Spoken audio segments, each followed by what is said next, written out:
¿Qué tal amigos? ¿Cómo están? El de hoy vamos a realizar una base para una bomba de agua. Aquí tenemos lo que son las piezas que vamos a utilizar. Acuérdense que esta es placa de 1/8, ¿ok? Entonces les digo las medidas. De aquí a este extremo 20 centímetros, de largo 30, y esta placa es de 20 por 20.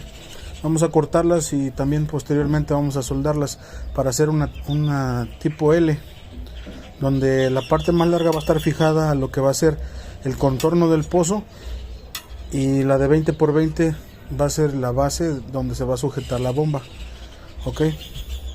Si quieren ver el resultado, quédense a ver todo el video.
Ok, entonces dos perforaciones aquí, dos acá para fijarlo al muro, y aquí lo que hicimos fue hacerle 4 bocas de pescado para poder ahí colocar lo que es la bomba.